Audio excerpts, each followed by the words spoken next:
The winter 2020 installment of Dubuque's State of the City is a focus on the global significance that can be created by our cumulative efforts to positively affect the state of our planet when we think globally and act locally. While we find ourselves in a time where our nation is divided on many significant issues, there is one issue for which we can take personal action and corporate social responsibility within our own communities and cities, continuing and enhancing our efforts and partnerships to prepare for and respond to climate change. This global problem, with indisputable facts and scientific consensus, is showing up in real time on television and in our news with increasing regularity. According to the latest climate data collected by the National Oceanic and Atmospheric Administration and NASA, 2019 was the second hottest year on record globally. This is just the latest in a long series of objective, scientific confirmations that the Earth is steadily getting hotter. We are in a decades-long trend of increasing temperatures that is expected to continue.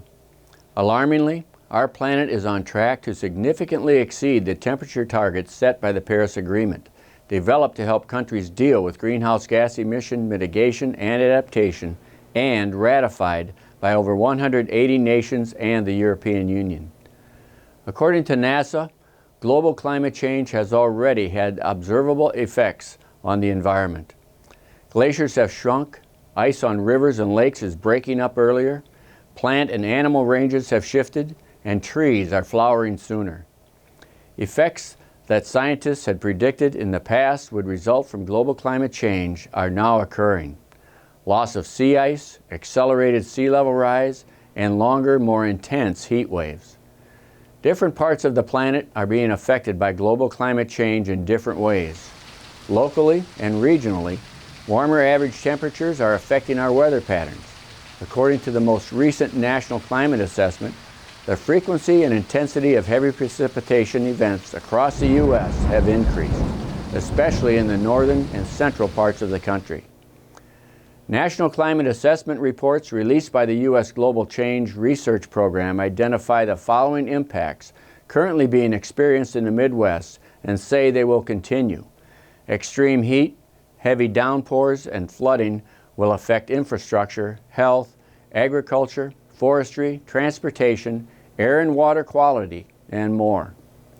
Here in Dubuque, we are seeing more extreme and less predictable weather resulting in dangerous and destructive flooding.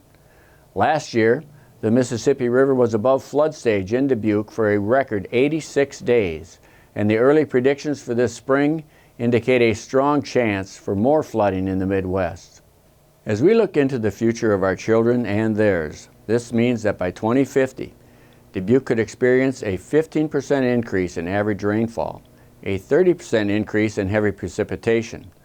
Our average annual temperature could increase 11 degrees, and we could see an additional 48 days above 95 degrees, resulting in a 266% increase in air conditioning demand. Our growing season could increase by 48 days, and we could have 35 fewer days below 32 degrees, which may sound good to people who don't like winter, but it comes at a significant cost. What would be the impact to Dubuque? Flooding, more extreme weather, decreased air quality, increased mosquito and tick diseases, power grid failures, food insecurity, and even wildfires. The people most vulnerable to climate-related threats are children, older adults, individuals with disabilities, those in economic stress, people of color, at-risk workers, food insecure individuals, and people without vehicle access. As mayor, it is my responsibility to work alongside my city council colleagues to develop policies and provide resources to city staff to identify climate hazards for our community, develop workable solutions to those risks, and build resiliency for Dubuque residents and businesses. Currently, a group of passionate residents and city employees are working to update Dubuque's Climate Action Plan to reduce greenhouse gas emissions related to climate impacts. I invite and urge your involvement in that process. Please visit sustainabledubuque.org for more information. As an Indian poet once said, "The one who plants trees, knowing that he will never sit in their shade, has at least started to understand the meaning of life. The time to act is now. Please get involved locally because local efforts have a global impact. Thank you.